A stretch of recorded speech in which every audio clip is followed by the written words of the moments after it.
दोस्तों हम लोगों ने काली खोह माँ का दर्शन कर लिया और अब चल रहे हैं हम लोग माँ अष्टभुजा देवी का दर्शन करने।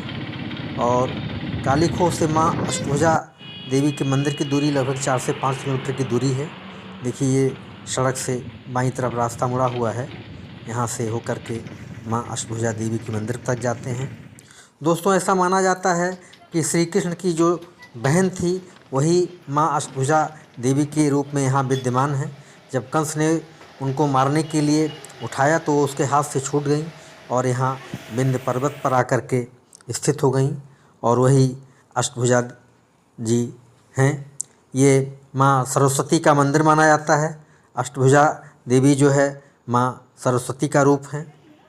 दोस्तों ऐसा भी कहा जाता है कि विंध्याचल में माँ विंध्यवासिनी, काली खोह और अष्टभुजा देवी तीनों लोगों का दर्शन करके एक त्रिकोण बनता है और ये पवित्र माना जाता है। इसलिए जब भी यहाँ आएँ तो तीनों देवियों का दर्शन करें, इसका बड़ा फल मिलता है।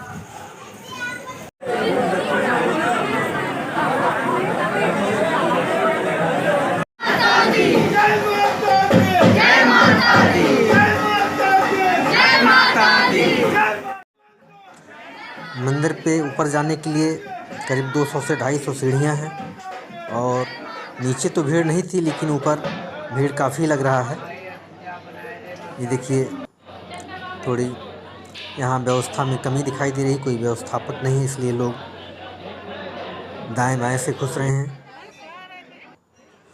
तो दोस्तों हम लोगों ने भी माँ अष्टभुजा देवी का दर्शन कर लिया और अब चल रहे हैं यहीं नीचे की तरफ एक सीता कुंड है जो कि पहले हमें नहीं मालूम था। हम लोग पहले भी आए थे तो ये जानकारी नहीं थी, लेकिन किसी ने बताया कि नहीं यहाँ पर सीता कुंड है जो कि पीछे की तरफ सीढ़ियाँ गई हुई हैं, वहाँ से रास्ता जाता है। तो चलिए हम लोग भी चलते हैं सीता कुंड, वहाँ भी देखते हैं। ये देखिए वहाँ के रास्ते बड़े खूबसूरत लग रहे हैं, कितना सुंदर और प्राकृतिक नज़ारा है यहाँ से, क्योंकि ऊंचाई पर है और दोनों तरफ जंगल हैं, झाड़ियाँ हैं, तो बड़ा ही सुंदर लग रहा है यहाँ का दृश्य सीता कुंड का, जो कि माँ अष्टभुजा देवी से लगभग 300 से 400 मीटर की दूरी पर है। बहुत सारे लोग इधर आते हैं, लेकिन कुछ लोगों को इसकी जानकारी नहीं होती है, वो सीधे माँ का दर्शन करने के बाद फिर वापस हो लेते हैं। ये देखिए ये पतली रोड है, मैंने अंदर यहाँ से जंगल के रास्ते कितना सुंदर लग रहा है, बड़ी खूबसूरत होगी।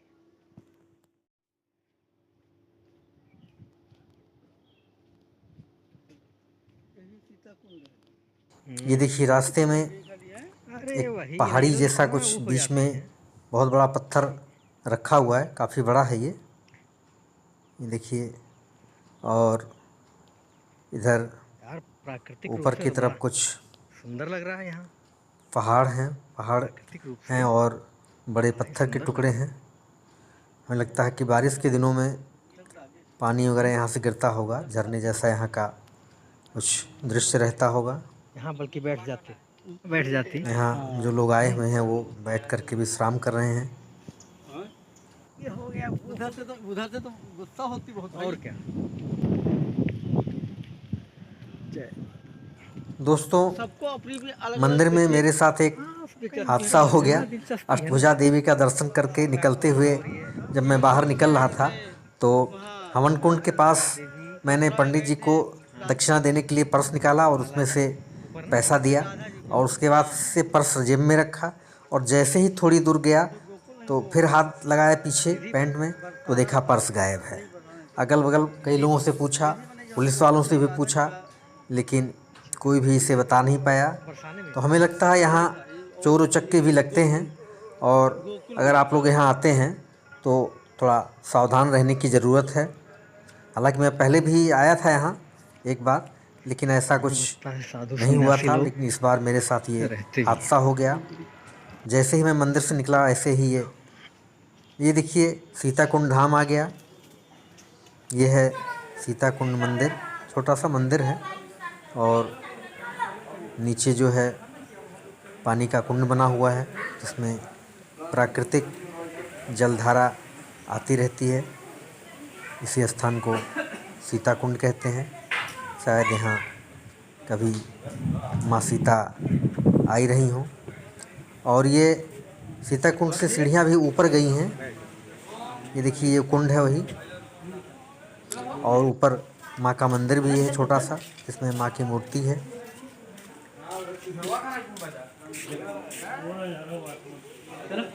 ये कुंड है जिसमें प्राकृतिक रूप से जल आता रहता है।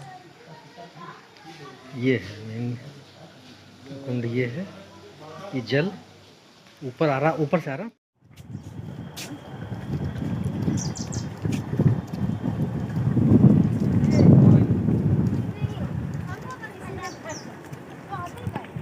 क्योंकि प्रकृति में ही परमात्मा है ना।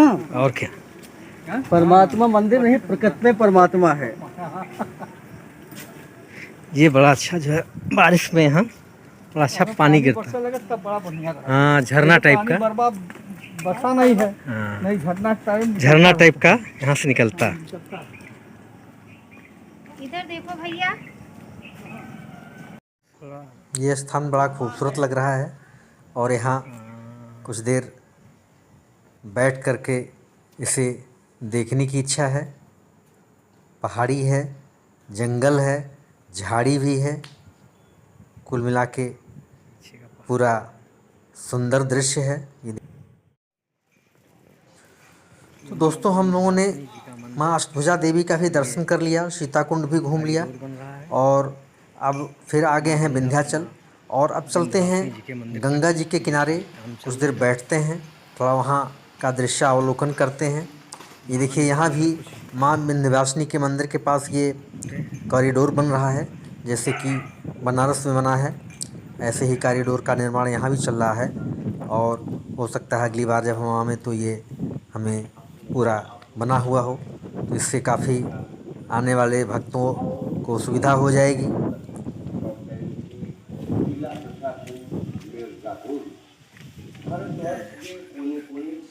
ये छोटे छोटे मंदिर बने हुए हैं गंगा नदी के किनारे, विंध्याचल के से होकर के जो गंगा नदी बहती हैं।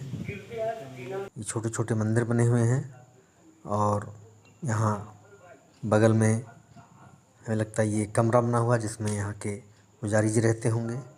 दोस्तों यहाँ से देखिए गंगा नदी, देखिए कितना आनंद है, कितनी खूबसूरत, गंगा जी यहाँ से कितनी निर्मल और कितनी विशाल दिख रही है। चलिए बैठते हैं कुछ देर गंगा नदी के किनारे और आत्मसात करते हैं इसकी निर्मलता को, इसकी स्वच्छता को।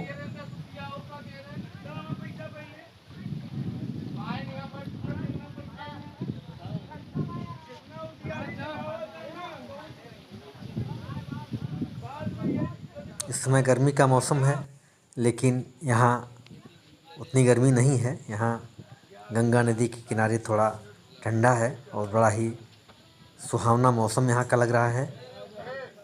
तो दोस्तों हम लोगों ने गंगा नदी में पे विश्राम किया और थोड़ी देर वहाँ बैठे रहे और अब फिर आ गए हम लोग माँ विंध्यवासिनी के मंदिर की तरफ और चल रहे हैं। अब हम लोग की यात्रा ये पूरी हुई। हम लोग आ गए विंध्याचल रेलवे स्टेशन पर। अब हम लोगों की यहाँ से ट्रेन है। दोस्तों जब मैं बनारस आया था तो मैंने सोचा था कि यहाँ आकर के बनारसी पान ज़रूर खाऊंगा, लेकिन बनारस में कई बार सोचा लेकिन फिर ध्यान से उतर गया तो नहीं खा पाया। तो विंध्याचल में मैंने देखिए पान खाया हुआ है, क्योंकि यहाँ बनारस में आइए और पान न खाइए तो फिर आपकी यात्रा अधूरी रह जाती है। तो दोस्तों ये रहा विंध्याचल की यात्रा, मैंने आपको कराई, बनारस की कराई। ये पूरा सीरीज हमने कई ब्लॉग में आपको दिखाया, छोटे छोटे ब्लॉग हमने दिखाए बनाए, जिससे कि बहुत लंबा ब्लॉग हो जाता है तो थोड़ा बोरिंग हो जाता है। छोटे छोटे ब्लॉग रहते हैं तो ठीक रहता है, पूरी इन्फॉर्मेशन आ जाती है छोटी छोटी जगहों की। यात्रा समाप्ति की ओर है, तो चलिए इस ब्लॉग को एंड करते हैं। मिलते हैं फिर एक नई यात्रा पर। तब तक के लिए नमस्कार। जय श्री राम, जय हिंद, जय भारत।